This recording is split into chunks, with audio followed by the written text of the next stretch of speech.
On win 5-3 right now. Reeder, a national champ for Iowa State. Win currently training at Iowa State for Coach Kevin Jackson.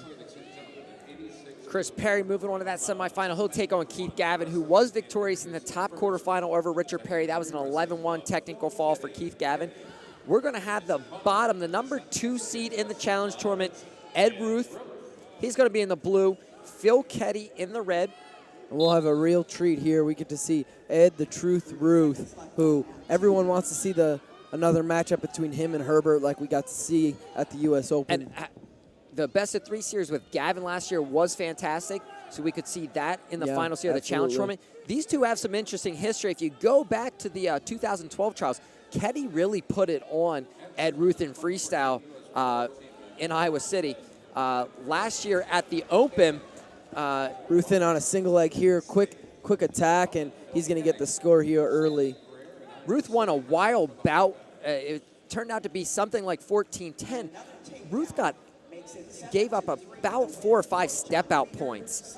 He just wasn't freestyle savvy, and Keddy was controlling the mat and position.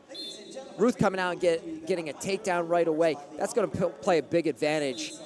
Yeah, Coach DeRoe and Brands in the corner for Phil Keddy, and Ed Ruth making the change out to Arizona State with Zeke Jones. He's got a powerhouse brewing out there. Moves from Penn State to Arizona State, and he's got Chris Pendleton and Zeke Jones in his corner for Ruth. Again, that's on the concourse by the All-American Wrestling Supply Group. And here's that situation.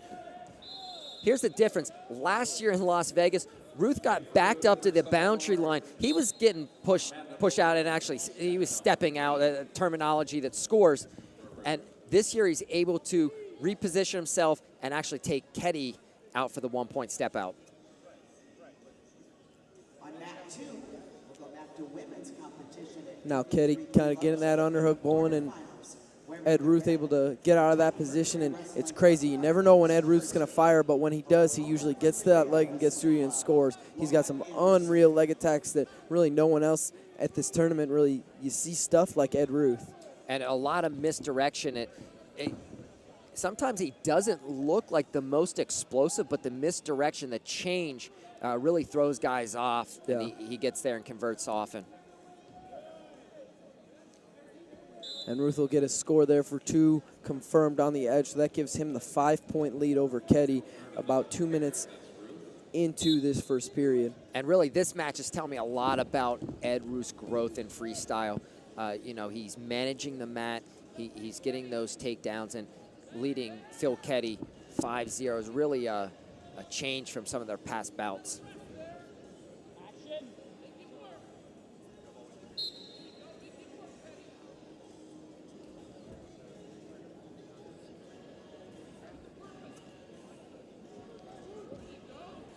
Underhook again for Keddy, and he looks to kind of bully through Ruth, and he drops down to a single leg, and they're going to go 1-point Keddy on the push out, and Keddy doing a good job getting back to that underhook, and that's the only time he's been in control, Ed Ruth. When he hasn't had that underhook, Ruth's been able to get the advantage and get scores. And this will be John Reeder. That would be an interesting one if you go back to Ed Ruth's freshman year. Amucha Staggy beats him in the quarters. John Reeder won that bracket. There was a lot of hype coming into it. I can't think of a time that Ruth and Reeder have actually matched up on the freestyle circuit. So that might be the first time we get to see that if Ruth continues to hold on to this lead, wins this bout. John Reeder, 7-3 winner over Deron Wynn. Yeah, you get a good shot there. Coach Brands, Coach Keddy, Coach DeRoe, Hawkeye Wrestling Club. Coach Brands getting his words, and over there you got Chris Pendleton, Ed Ruth, and Zeke Jones. Pendleton wiping him off, and Zeke Jones getting some words in, Pendleton getting some words in, and we're ready to go back to action. 5-1 lead for Ruth.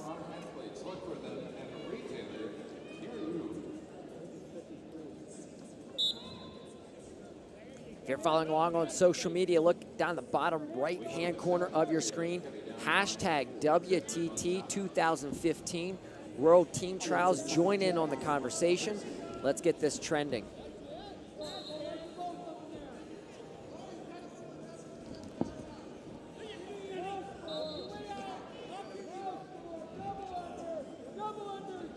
Keddy back up to those double unders.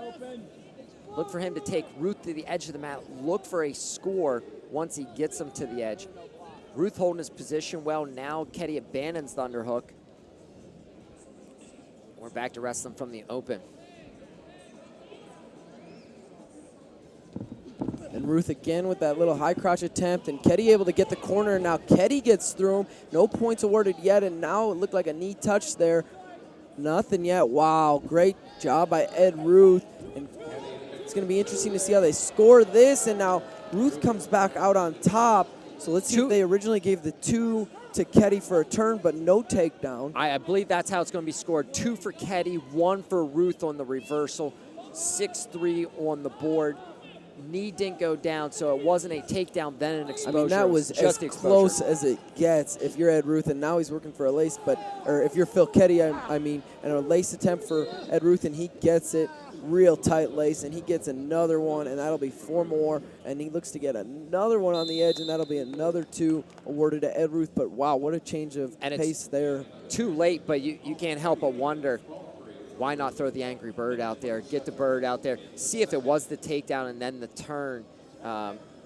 Ruth wouldn't have had that opportunity on top after the reversal. Now Ruth looking to just finish this thing. He shoots in, switches to a single, limp arms out, and he ends it. And he will move on with the 14-3 tech fall over Phil Keddy. So a close match. Keddy gets in on that shot. He gets to the tripod position and not able to get Ruth's knee down on the mat. And then he's able to gut him, though. I mean, that's a huge swing. Ruth's able to come out on top, get that